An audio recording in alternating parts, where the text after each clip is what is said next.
Rainier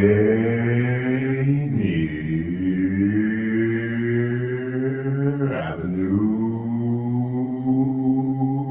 Radio.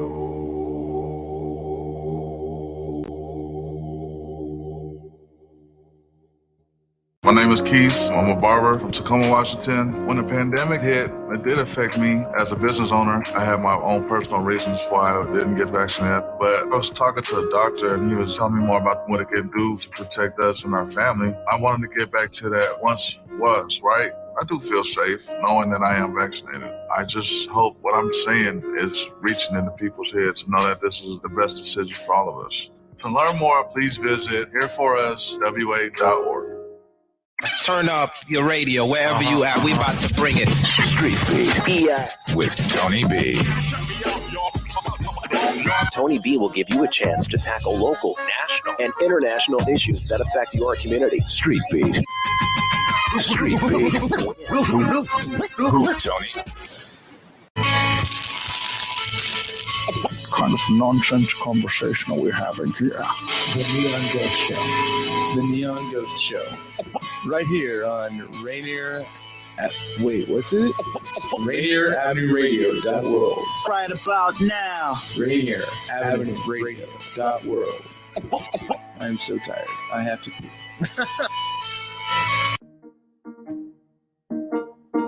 You probably have questions about COVID vaccines. Here are some answers about how they're being made. How are COVID vaccines being produced faster? Usually, vaccine testing and production are separate steps. But because of the pandemic, vaccines are being developed on parallel tracks. So both steps are happening just at the same time. How are the vaccines being tested? Right now, several different COVID vaccines are in testing. Each go through multiple clinical trials with up to thousands of volunteers. How do vaccines get approved? Not all COVID vaccine versions will make it to the final stages of testing and approval. Produced vaccines that do not pass clinical trials will be destroyed. But for those that do pass, a team of medical experts will examine test results and possible side effects. If the vaccine is effective and safe, it gets approved and gets to you. Go to covidvaccinewa.org to learn more. A message from the state of Washington. You're listening to Rainier Avenue Radio.world. Check us out on social media. Facebook and Instagram, Rainier Avenue Radio.world, and on Twitter at Rainier Ave Radio.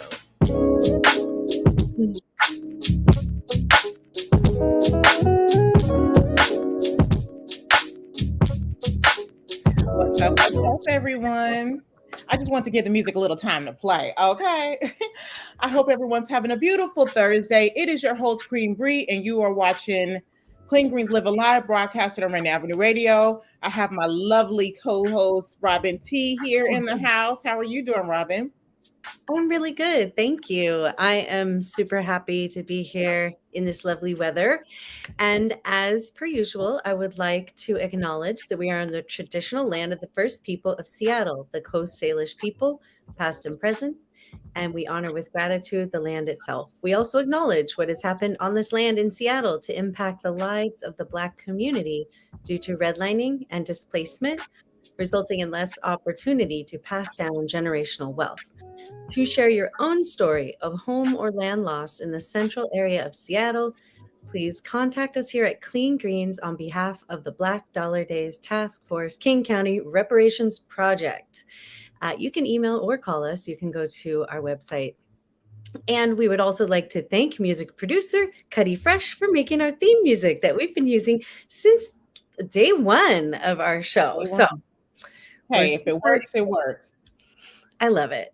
Me too. Announcements. We have our Clean Greens Youth Meet and Greet coming up April 9th. I think we said 12 p.m., right? 12 p.m. to 2 p.m. Yes, it really is episode 63. I cannot believe it. I always remember like when we first started off, like how nervous we were. And look at us just doing it. 63 episodes in, so many guests, learned so much. Daniel, I mean, I feel like we're best friends. I mean, I know we really don't talk, but you're really a good friend to me, okay? That's the thing. Daniel's always here. And we all are all up in each of our Facebook, and we're all friends. Yeah. And so we see what everyone's doing.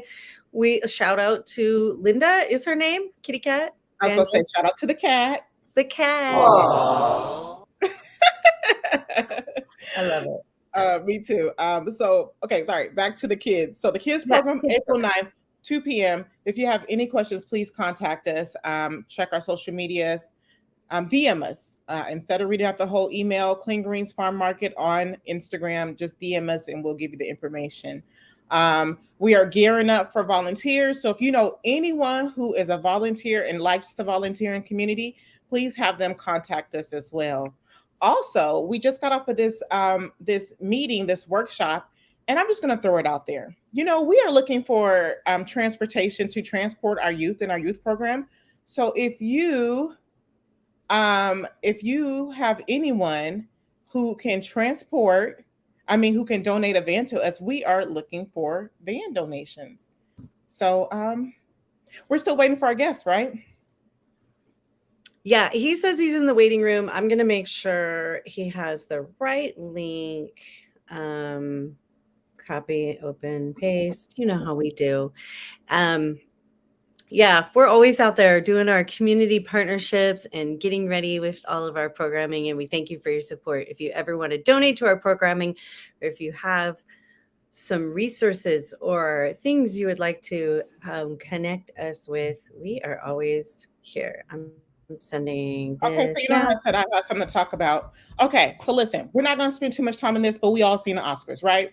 We all seen Will Smith smack the crap out of Chris Rock.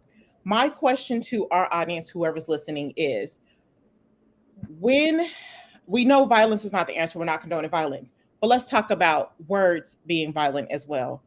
And I feel like the conversation is on the physical violence, but the conversation is not really on the words that we use that come out of our mouths. It is they say that he's a comedian, so this is why this was okay. But what's the difference between a comedian and a bully? Because when our kids are at school and the bullies are talking about their appearances, their weight, their hair, anything negative, we call that bullying. So when did we as a society become okay with people talking negatively about people? So that is my question. If you or Daniel want to chime in with your thoughts, I was very shocked at this. Like, my mouth was on the floor for the whole day. I am not going to condemn Will. Out of all the times he's been in Hollywood, this is the first time we've ever seen him act in this way. So clearly there's something going on in this situation, right or wrong. So process that. Chime in. Let us know what you think. Our guest is here. All right. So let's talk about it. Sorry, Robyn, did you want to say anything to that? No, I was happy to hear from you, and I did not want to offer my opinion on that because it's not really my place to offer my opinion. I just think people are human and they make mistakes. So that's where I stand on that. Okay. So Delbert Richardson is the founder and curator of the American History Travel Museum, the Unspoken Truths. The museum chronicles the rich history of Africans in Africa prior to American chattel slavery, the experiences and impact of American chattel slavery and of the Jim Crow era, while also detailing the many contributions African Americans have had on scientific, cultural, and technology inventions and innovations in the United States and the world. The museum's mission is to re-educate learners of all ages in a manner that leads to self-restoration and community healing, with the eventual goals of implementing its teachings into school curricula, institutions, and organizations, committed to cultural competence and social justice. So welcome, everybody. Delbert. Hello. Can you hear me? I can hear you and see you. Are you supposed to see me also too? Yes, we see you. And I'm digging the hat and I'm digging the yellow shirt. I can't see y'all though. You can't see us? Am I supposed to? Oh, now we rolling. Okay. Yes, thank you. Yes, yellow. Yes. One of my faves. I love it too. It brightens up the room. So welcome to our show. We are happy to have you. Thank you for saying yes. I've heard a lot about your museum. I haven't been able to get to it. Every time I hear, it's like the last day. So let's talk about your museum. Can you let everybody know about your museum and what it is that you do? Yeah, thank you so much. Yes, and Grand Risings, Queen Bree, I guess Robyn T. My name is Delbert Richardson. Actually, Mr. Delbert Richardson. I'm saying that only because I do a lot of work in schools, and there's a big conversation about non-binary language. And I just really like to be real clear that I'm Mr. Delbert Richardson. If anybody wants to know, I own a museum. Imagine that, right? And it's called the American History Traveling Museum, the Unspoken Truths. It's I use this term because there's sometimes academics on the call. It's a multi-dimensional interdisciplinary pedagogy, which means for the most part, it's a 90% hands-on museum, because I believe the majority of our young people, pre-K to 12th grade, learn faster kinesthetically, meaning touching. And I use 3 different modalities for teaching: authentic storyboards, authentic artifacts, and the ancient art of storytelling. I think one of the beauties of my work is I use primary resources. And if you're a librarian, primary resource means artifacts. And so books are secondary resources, but to have actual artifacts that supports stories, I think, is like priceless. Museums broke into 4 sections. First section is called Mother Africa, where I talk about the rich contributions that people that look like me made in the areas of science, technology, engineering, art, and math. I teach about American chattel slavery, which is unique to any slavery around the world, and we can talk more about that. I teach about the Jim Crow era. I don't teach civil rights. I teach about Jim Crow because it talks about the racial caste system that was primarily developed right after the Civil War, that supported this social construct of race, that put the color of white on the bottom and black, white at the top and black on the bottom. And then the last section, which I call Still We Rise, and it focuses on the many inventions and innovations of Black people in the area of everyday items we use, like the doorknob, the light switch, pencil sharpener, and on and on and on. So that's you don't put them a website. You're ready to start now. You know that. Right? So you want can the viewers see the website when you do that? Yeah, everyone sees everything we're doing right now. Great. So this is going to be an organic interview? Yes. So great. So go back to that. Keep going. I'll tell you when to stop. Where it says that 10 little niggers. Right there. Stop there. So what's important, and this is a primary resource, and this is in the Jim Crow era, but this is a board game. Thank you. Now, a lot of us older people know about the game 10 little, 9 little, 8 little Indians, 7 little 8, that game. And every time you say the rhyme, 1 Indian leaves, right? Well, the 10 little niggers is the same kind of concept, where something happens, usually violently, to one of the people. But what's important, can you enlarge that for a second? Ooh, challenge. If you can. Oh, look at you. Who's got those kind of skills? But I want you to pay attention. I tell the unspoken truth. There's stories behind stories, but we can get caught up on the game of the 10 little niggers and 1 got married. Well, look to the very right and look at the maker of the game. Parker Brothers. Okay. So the question we have to ask ourselves, what are the games have we played made by the Parker Brothers? Monopoly? Is that?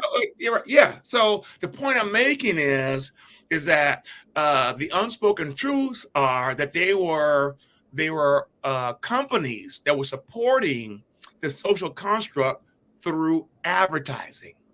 And you would never know that if someone like me didn't provide information. I think it's my primary goal is to provide information, provide information, raise a level of awareness, which creates a certain amount of curiosity. And then the critical inquiry part goes in, okay, what else did Parker Brothers make? As a result of that, there'll be some discoveries to come out of that. And the main discovery is you had major corporations that were upholding whiteness in a way by marginalizing my ancestors on everyday items like board games. So you took me there. You know that, right? So look, you take us there, because this is that's a wow, right? So someone right. gave me that cover of the board game. So that's called a primary resource. Wow. Okay, look, I'm all just flabbergasted looking at that. So how did you get started with the museum? Tell us. Oh boy, how much time do we have? We got about 15 minutes, I think. Okay, great. So my work is primarily geared around identity development and self-actualization. If you think about people of the diaspora, African Americans, schools start our history from the enslavement period. My story is really connected to that because I was born in 1954, and I was born with the label of a Negro of color. And not until the University of Washington was I exposed the information that challenged belief systems that people had exposed me to, that I started to understand that I can choose how I want to identify. So you couple that part of my journey along with the fact I've been collecting, it's called Black Americana, and you know the salt and pepper shakers of Aunt Jemima. So I've collected those as a hobby for a number of years. Then it started to evolve into a business because I saw the importance of helping primarily Black boys and children of color affirm themselves through their cultural identity, which is really back from their association with land. So if you think about a Japanese, Chinese, Filipinos, there's this relationship to land and culture and tradition that has been either erased or we've had to assimilate coming to the Americas. That's really part of this American fabric that I'm looking to pull the covers off of. And you also have such a knack for presenting the information. You're natural with kids and teacher. I know our children have been able to go to your museum since they were littles because Breon's kids also go to Leshai and have had a chance to see it, and I've had a chance to see it. And I gotta say it's been so helpful as well. You know, it's affirming for the Black boys and girls and stuff, but it actually helped me to have been to your presentations to speak to my daughter about what Breon asked me right before you came in was my opinion on what happened at the Oscars. Not your opinion about what happened at the Oscars, but the difference between bullying. Thank you for clarifying. Thank you for clarifying. So that is important. Right. And I talked to my daughter about the other thing, not the opinion on bullying, and I referenced, I was like, remember when Delbert showed us that storyboard picture? This isn't our place to comment on what's happening here when somebody's having an argument, if it doesn't involve us, you know? And so it was amazing to have that foundation for you. And yes, Breon, actually, I don't want people making fun of other people because in general. So I agree with you on the bullying thing. But I do get what you were saying. You're basically saying, like, it's not when things are happening between the African American culture, you as a white woman, you're gonna take yourself out of it because that is not something you should be commenting on because you haven't experienced a lot of the trauma and things that we've gone through as a community. Exactly. I get what you're saying. Yeah. And Delbert, you have a piece in your museum about that, you know, and I don't want to open up things, you know, again, in my place, if it's not, you know, a place to do that, but showing some of the pictures that you had and that you really describe like what's going on in this picture and what would it mean emotionally. And then that like draws back to how you're talking about like the identity and stuff. So I was able to really, really speak to my daughter about that because we had been. So it's great. Where are you right now? Because your museum is everywhere. It travels and you do online classes and things too. Yes. Where I'm at right now, I'm in my office. No, literally. I'm going to be at Meany, and here's thank you both for the space that I just experienced about in my language, a Black person, a white person talking about issues that may be culturally sensitive, and I think that's the work, right? That's real work. When we start to embrace how we show up in the world and how we've been socialized to show up in the world, then we start to create healthy spaces for sometimes difficult conversations. That's the real work. So I just want to acknowledge that. So one of the biggest challenges for me and the community is I don't have a building, I have a space.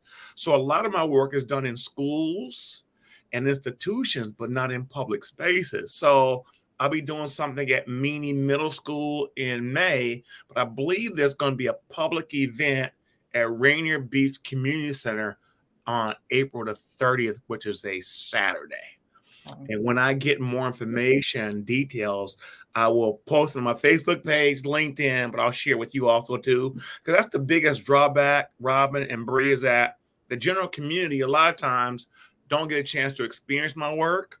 But Juneteenth is coming up, and so I'll be doing something at Mohi, June 8th through the 22nd. And it's just as soon as I get the marketing material, I'll pass it on.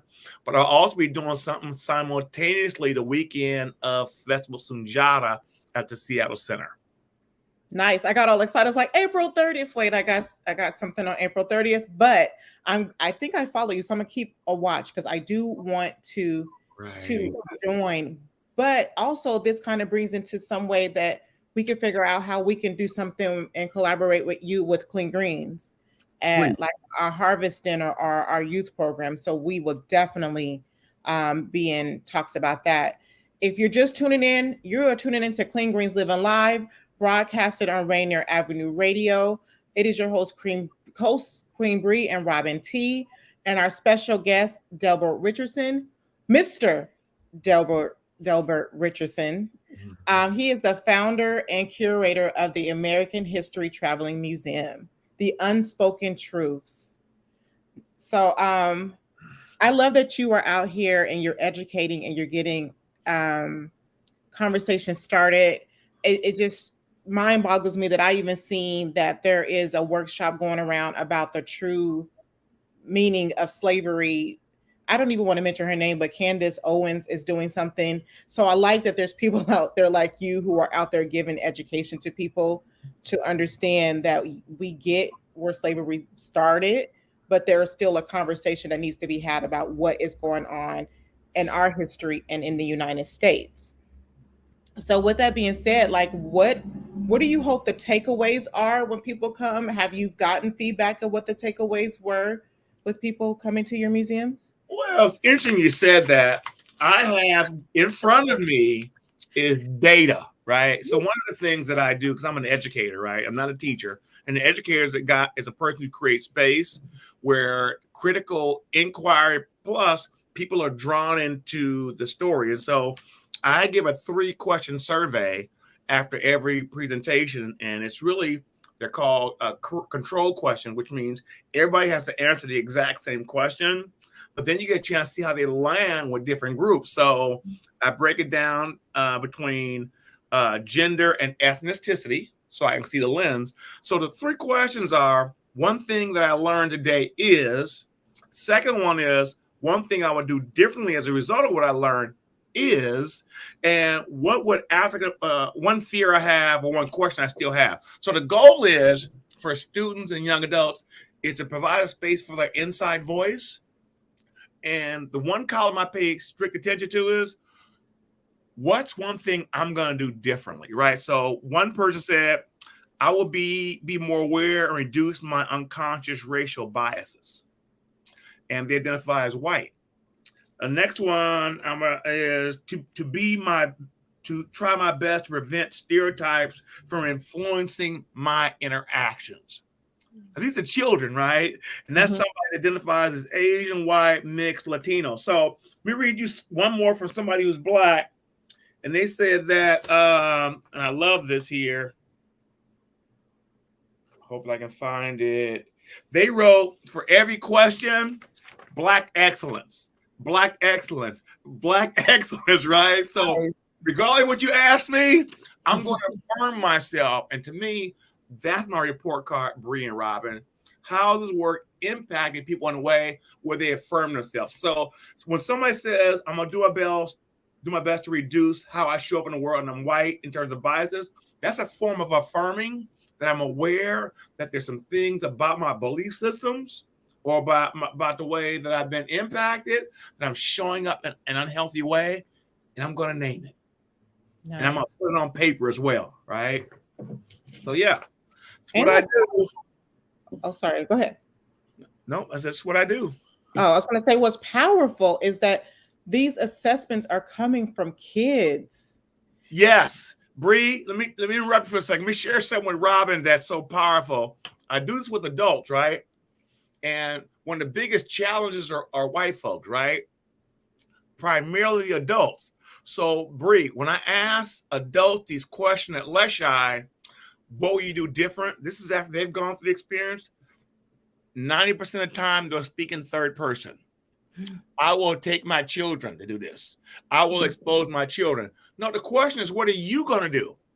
So when I bring it up in the debrief, it's like crickets, right? See, that's the work. So what's holding you back or what's getting away from you? Think about what you can do differently. We'll take care of the babies, but this is self-work. And that is something that I have been learning too. I really feel like over the last year, like I started working for the YWCA years ago. And one thing I can credit them is that they had a lot of training. And so that's how I started learning a lot about my history. So, and I was going to say that I appreciate that you're out here because a lot of us growing up, you know, we grew up in a system that taught us to believe a certain thing about ourselves and the system.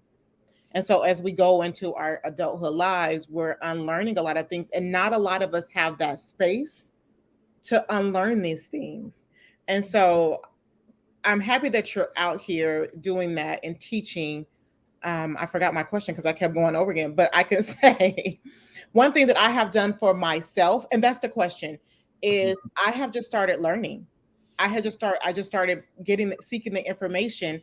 And I know that we had Lanisha on here from NAM who taught us about learning our own history. So I'm more interested in learning my own history. But how do you say, or what is your advice to people who are like me? And I'm trying to be unapologetic about it because I am a product of this system where I went to public school and I was taught these things and now I'm unlearning them. What is your advice to someone to get started and to get started on learning this? Well, thank you. The first thing, be gentle with yourself on this journey.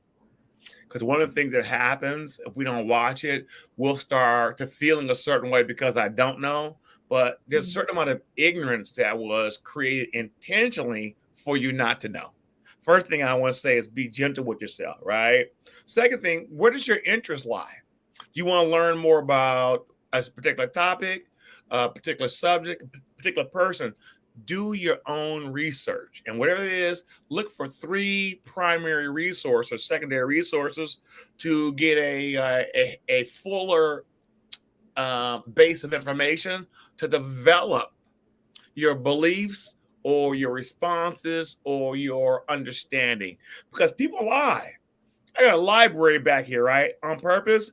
I do not take one source as being the gospel, my language. I will continue to look and dig to see where there's similarities and parallels, and then come up with the best answer possible. But things are constantly changing and evolving. So I would just encourage you to learn more about whatever your ethnicity is. Learn about that so we can start to feel better about from where we come. Nice. Well, we're rounding out our last minute. And before we go, I just want to thank you for coming on here, and we provided a space, but you provided us a space to ask questions and to learn, and we appreciate that, and we hope to partner with you in the future with Clean Greens. Is there anything that you want to leave with us before we go? Yes, I would like everybody to really consider what would it take to treat somebody the way you want to be treated. Nice. Thinking is one thing, our thoughts come and go, but it's about treating someone else. So I tell the students all the time, I must want to respect you because I demand to be respected. But it starts with how I show up for you, which kind of affirms me in terms of my humanity. That's good. And that's good. That's something we need to hear right now in these times and days. Being intentional on how do you want to treat people, or how are you treating people. Thank you so much for joining us. I'm sorry, I'm really feeling this. I'm feeling your vibe. Thanks for tuning into Clean Greens Living Live, broadcasting on Rainier Avenue Radio. Up next is Traffic Jam, and we'll see you next week. Thank you. You're welcome. Bye. Bye-bye.